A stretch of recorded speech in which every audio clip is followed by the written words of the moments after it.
Hey there, thanks for clicking on this and checking in. If you want the quick version, I'm just taking a short break of about a month with a few videos pre-made that we'll release in the interim. Key reasons being I've been doing this weekly for 6+ years, including through the pandemic. I'd like a little more clarity as things haven't been working lately, and there's some new things and even new channels that I'd like to try that require time, and I want to finish up my animated pilot called Stormfellers, which is a really time-intensive project that is taking longer than I thought. One of the reasons being that I kill the momentum on this project every week for 3 days plus to make a new video.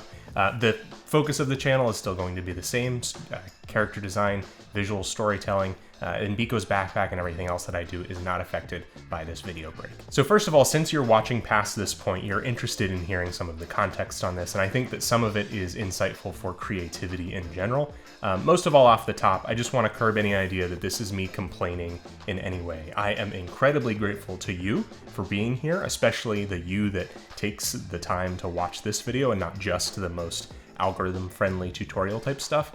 I get to spend my time and my work, at least some of it, on creative projects and drawing, and I recognize how insanely great that is all the time. So this video is just me taking stock over the last 6 years, over the last 2 years, seeing what's working and what's not, the same kind of evaluation it's smart to do in any job, and not just blindly following the same processes into the ground. And in this case, you're kind of my boss, a couple 100,000 bosses, and we're doing our 6-year review.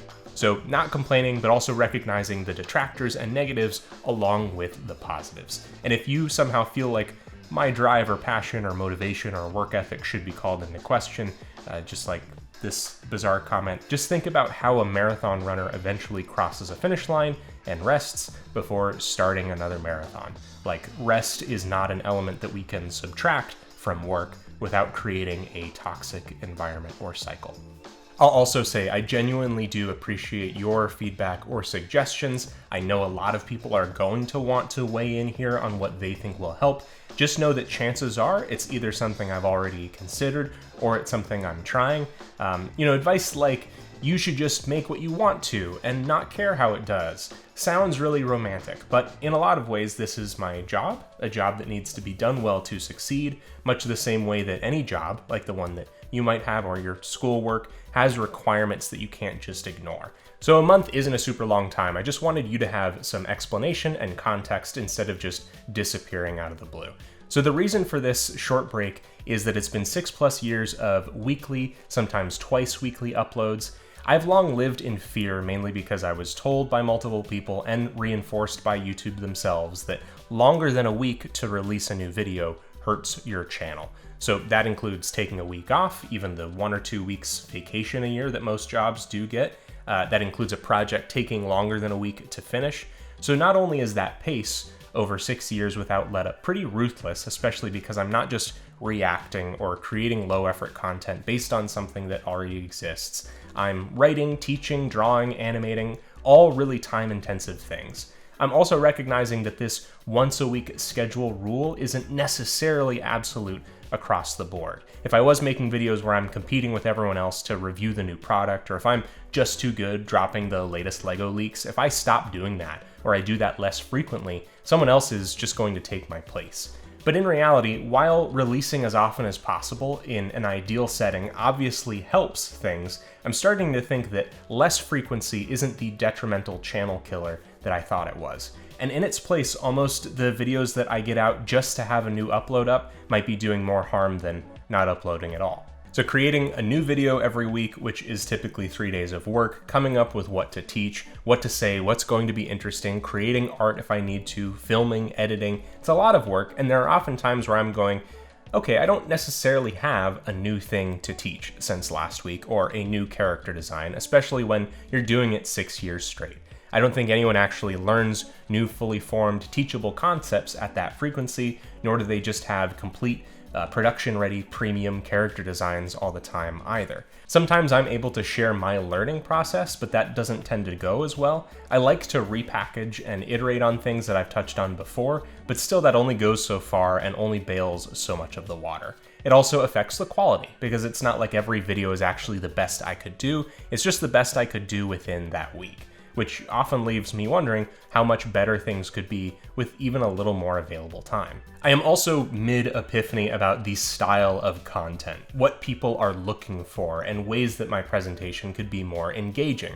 Really, I know that watching me talk for 8 minutes isn't most people's idea of the kind of video they want to curl up with at night. I understand that's not the only value on offer, but it does seem to affect the numbers. In fact, no matter how much you or a select few that tune in often might feel, it does feel like there is less interest on this platform in learning new things, or at least when I've been titling videos in a matter-of-fact way, like the head drawing tutorials, for example, that might do well in search later on, and the comments are super positive and grateful, but it's not the kind of thing most people jump on as soon as it's in their subscription box, and that affects things. I would like to work on the title and thumbnail falling in line more with what does work well on this platform. A great video by Veritasium kind of clarifies on this, not being clickbait in a dishonest manner, but more so just what ends up being intriguing to more people that makes clicking on it more exciting.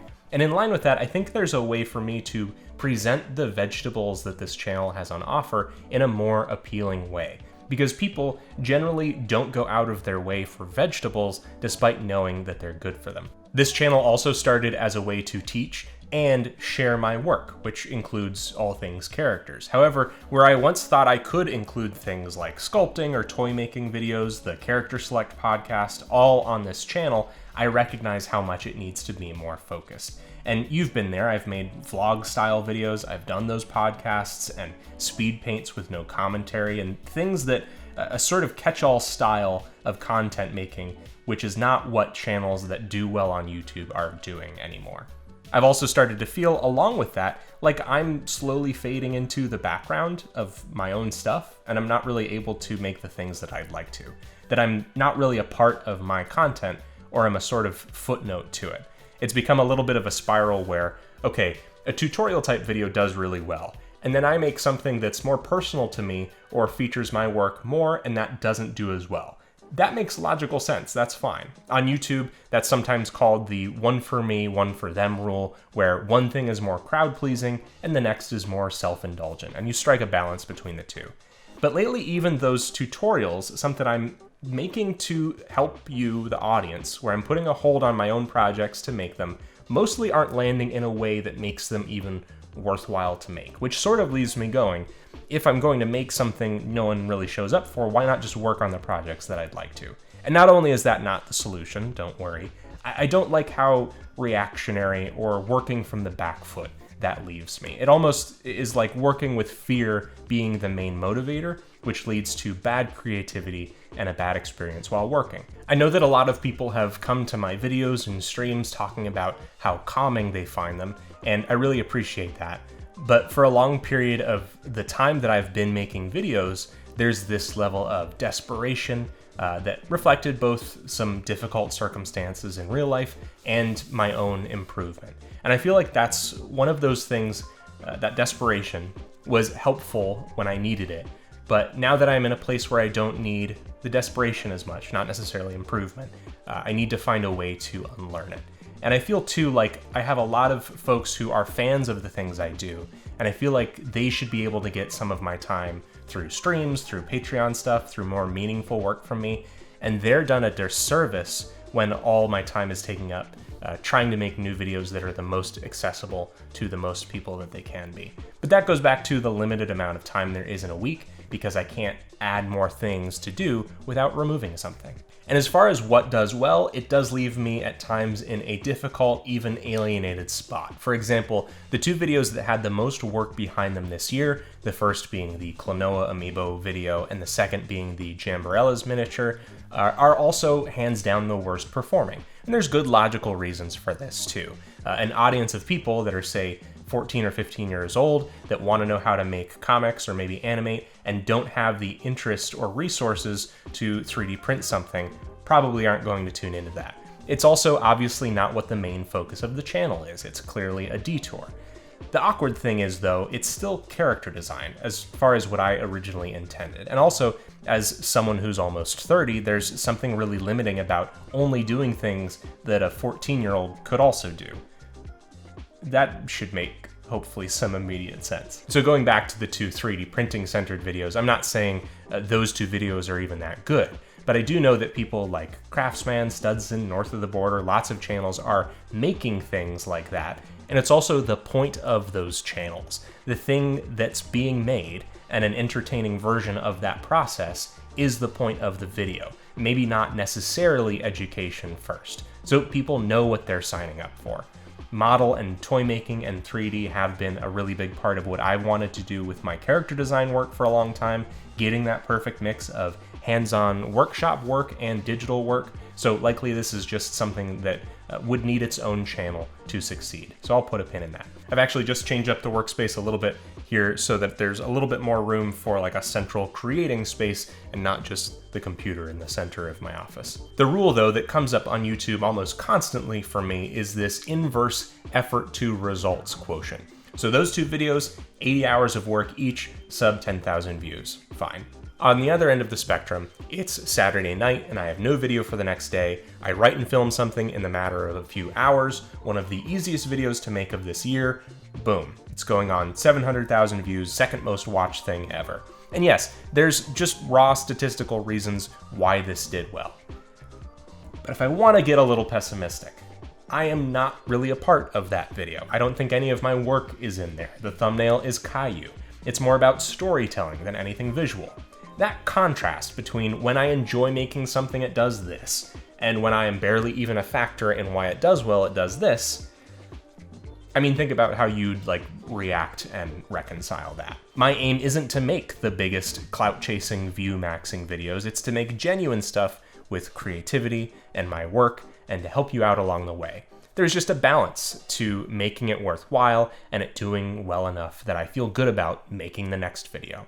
The unlikable video also just invited this element very naively of just the most critical, hateful, negative people that I think were expecting like a dunk fest video essay and are an audience I don't really want to cultivate here. My work and role is also pretty isolating at times. For example, the interactions that I might have in a day are from comments of people either complaining about something I did or said or asking questions at a beginner level, and so more of my professional time is spent around beginners, logically. Where if I had a traditional studio role, I would be able to interact and bounce off of other pros a lot more often. And at this point, I'm fairly sure that I don't really have any other pros watching, at least not when it's a video subject that they're already proficient in. Most of the time, why would they even watch that? So while I do seek out advice and mentorship and things like that from other pros, it does leave me going like, am I doing anything that would even be worth other pros validating it, even hypothetically? Along with the algorithm stuff too is me thinking about, okay, I plan to release this animated pilot for everyone to see. One of my biggest fears that will probably happen is I'll post it on this channel and it'll get like 800 views because no one actually cares about what I do or have to say unless it directly benefits them. So I'm trying to figure out the best way to release new original projects of mine, and even more likely than a sculpting focused channel is one where if all goes well, I can release new episodes of Stormfellers, I can release, game trailers for our new releases, things where you signed up because you liked my work, and so that means you're interested in seeing what's there.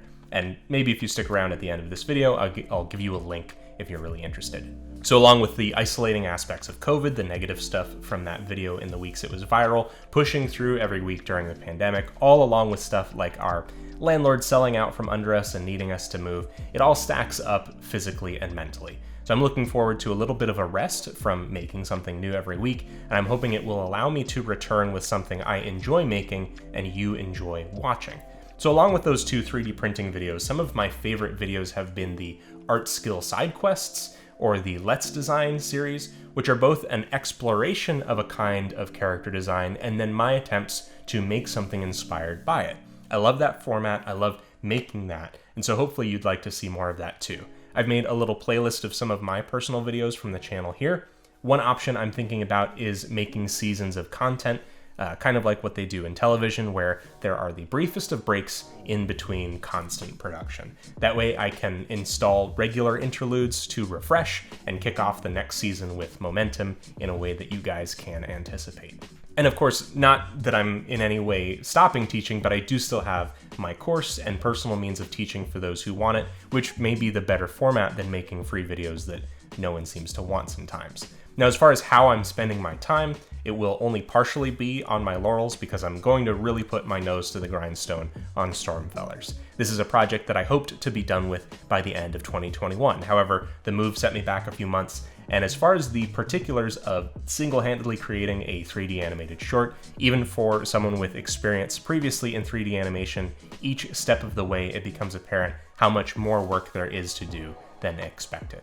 So the good thing is, with something like a 2D animated thing, for example, you're drawing each new frame over and over, meaning that pre-production lasts less time and the actual production time is long.